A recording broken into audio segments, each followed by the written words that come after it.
In a prison known as the Vertical Self-Management Center, Garang wakes up in a concrete cell with the number 48 on its wall. There's nothing in the room but a bed, a sink, and a hole in the middle of the floor, which his cellmate Trimagasi calls the pit. The prison has hundreds of floors like theirs, all with two prisoners using fake names assigned by the management. Every day, food is lowered on a platform through the hole, and prisoners have only 2 minutes to eat as much as possible before it descends to the lower floor. The lower a floor is, the fewer chances the prisoners have to eat anything. At the end of each month, prisoners are shuffled and sent to different floors. When Garang sees the platform for the first time, he chooses not to eat, preferring to leave food for those below. Trimagasi, after finishing his meal, spits on the table, claiming that people above likely do the same. Garang keeps an apple for later, but the cell heats up dramatically and he realizes that keeping food is forbidden. This makes Garang reflect on the interview he had before entering, where he signed a paper agreeing he could not leave until the period was over. Every prisoner is allowed to bring one item, and Garang chose a copy of Don Quixote. He volunteered to spend 6 months in exchange for an accredited diploma. The next day, he refuses to eat again, and Trimagasi remarks that floor 48 is wasted on him. Garang asks about Trimagasi's story, and the man explains it started with a television ad promoting a knife that he bought, which angered him so much that he killed a man while throwing the TV out a window. Trimagasi was given the choice between a psychiatric hospital and the hole, and he's been sent here as a result. He's been as low as floor 132, so he knows there are many floors beneath them. No food reaches the lower levels, and a month down there isn't so bad, but 2 months in a row can be fatal. Garang tries to appeal to upper floors to ration food, but is ignored, while Trimagasi urinates on the lower levels and reveals his chosen item was the knife he bought from the TV. The next time the platform arrives, Garang begins to eat, witnessing someone fall through the hole from an upper level. Trimagasi explains that such accidents are common and no one intervenes. He recounts all the floors he's been on and hints that they'll be cellmates again after the shuffle. Garang realizes that cellmates are kept together during the reshuffle and suspects Trimagasi ate his previous cellmate when he was on the lower floors. When the platform comes again, Miharu is sitting on it. Garang notices her injuries and worries, but Trimagasi advises him to ignore her. Miharu descends once a month to search for her missing child and kills her cellmates to increase her chances of finding her the following month. The man they saw falling was likely one of her victims. Trimagasi clarifies he never killed anyone, he only ate the bodies that fell onto his floor. As the platform descends to the next level, prisoners attempt to exploit Miharu, but she kills them and returns to the platform unharmed. At the end of the month, prisoners are put to sleep with gas and shuffled again. Garang wakes up tied to his bed on floor 171, with Trimagasi restraining him to protect himself from Garang's youth and strength. Screams echo from other floors as prisoners adjust to their new levels, and when the platform arrives, there's nothing left to eat. After 8 days, Trimagasi finally takes some food, using his knife to cut meat from Garang's thigh. Before he can eat, Miharu jumps on him, attacks him, frees Garang, and hands him the knife to finish Trimagasi off. Garang passes out and later wakes up to find Miharu has bandaged his leg and is eating Trimagasi herself. She gives him some meat and water before leaving silently on the platform. Days pass, and Trimagasi's rotting body allows Garang to feed on worms, as well as hallucinating Trimagasi judging him. At the end of the month, gas fills the cell, and Garang dreams of being with a woman while Miharu watches.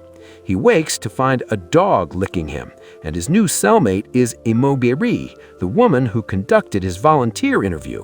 She brought the dog as her item, and they're now on level 33. Garang recalls the interview, noting Imogiri's unsettling pauses between questions. Imogiri explains she volunteered unaware of the death and suffering in the prison and estimates there are 200 floors. Goreng points out that the food isn't enough for everyone, but Imogiri insists the amount would be sufficient if prisoners only ate what they needed.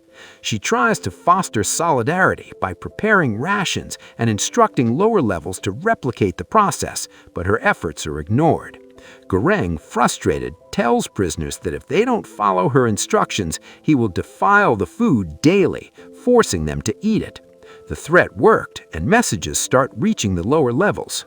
Sometime later, the platform arrives with an unconscious Miharu. Goreng and Imogiri care for her, while the dog steals some food, which Goreng retrieves before the rules punish them. At night, Goreng leaves the bed to Miharu and sleeps on the floor, only to wake to find her killing the dog to eat it. Miharu departs on the platform the next day. Imogiri explains Miharu came alone 10 months ago, a volunteer like Goreng, and Imogiri has been fighting cancer for 3 years. She joined to make a difference, but has since lost her will.